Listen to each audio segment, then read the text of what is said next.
नमस्कार दोस्तों, इस वीडियो में हम जानेंगे कि ज्योतिया का व्रत, ज्योत पुत्रिका का व्रत 2024 में कब है, इसका नहाए खाए कब करना है, व्रत किस दिन रखना है और पारण किस दिन करना है। ये व्रत आश्विन माह के कृष्ण पक्ष की अष्टमी तिथि को किया जाता है।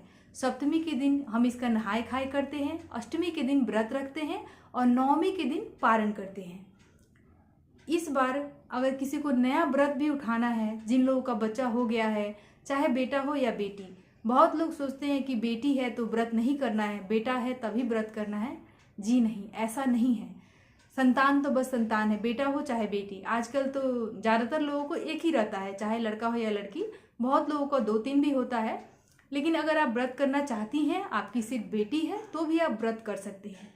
ऐसी मान्यता है कि इस व्रत के प्रभाव से हमारा संतान सुखी होता है, स्वस्थ रहता है। संतान की दीर्घ आयु के लिए, उसकी भलाई के लिए ये व्रत किया जाता है।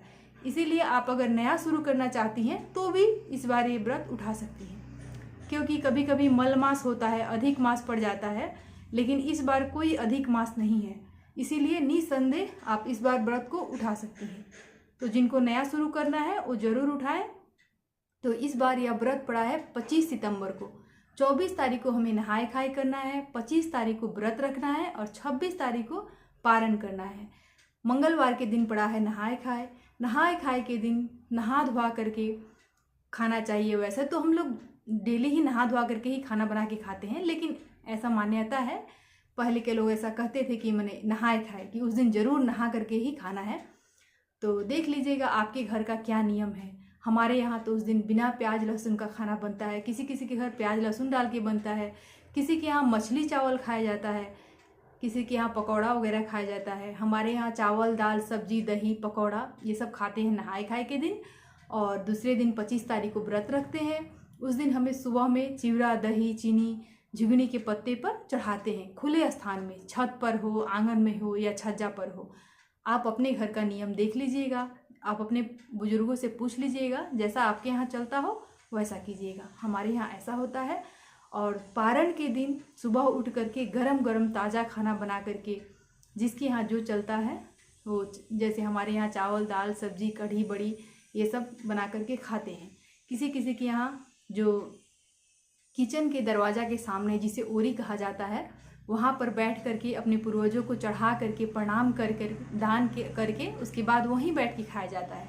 तो जिसके यहाँ जैसा चलता हो वैसा ही नियम कीजिएगा। बहुत लोग के यहाँ पारण के दिन सिंदूरा से सिंदूर लगाया जाता है। तो आप अपने घर का नियम देख लीजिएगा। और पारण के दिन चावल दाल आलू या कोई भी सब्जी हो गया, दक्षिणा हो गया, छू करके पंडित जी को दान करके ही खाना चाहिए। और नहाए खाए के दिन जिनकी सास नहीं है, वो आटा चावल सब्जी, तोरई की सब्जी का ज़्यादा विधान है इसमें, अचार नमक सब चीज़ छू करके पंडित जी को दान करते हैं। और जिनकी सास है उनको उस दिन छू करके दान नहीं करना है, उनको छू करके दान करना है पारण के दिन। वैसे आप अपने घर का नियम फॉलो कीजिएगा, इसीलिए आप अपने घर की बुजुर्गों से और से पूछ लीजिएगा। हमारे यहाँ ऐसा होता है। और बहुत लोग मछली खा के करते हैं, मछली खा के नहाए खाए करते हैं। बहुत लोग के यहाँ माड़ भात चढ़ाया जाता है व्रत वाले दिन, बहुत लोग के यहाँ झिगुनी की सब्जी रोटी चढ़ाई जाती है। तो आपके यहाँ जैसा होता है वैसा ही कीजिएगा। इस प्रकार से हमें इस बार व्रत रखना है। 25 तारीख को, 24 तारीख को नहा खाए, 25 तारीख को व्रत है और 26 तारीख को पारण करना है। तो अच्छे से व्रत कीजिएगा आप सभी। और इस व्रत में कोई भी गलती हो जाए तो माफ़ी नहीं मिलती है, इसीलिए पहले से ही अच्छे से सोच समझ करके सारे नियम विधि जान करके ही व्रत कीजिएगा। अगर व्रत रखने पे किसी को बिल्कुल बर्दाश्त नहीं हो रहा है, गला सूखा जा रहा है पानी के बिना, तब जरूर पानी पीजिएगा। अपने घर के बुजुर्गों से पूछ करके उस प्रकार से पानी पी लीजिएगा। लेकिन जब तक सहा जाए तब तक निर्जला व्रत ही कीजिएगा। ऐसी मान्यता है कि इसमें जितना देर से पानी पीते हैं उतना ही अच्छा होता है हमारे संतान के लिए, हमारे बच्चों के लिए। ये व्रत विशेष करके बच्चों के लिए ही किया जाता है। तो आप सभी को ज्योत पुत्रिका व्रत की हार्दिक शुभकामनाएं।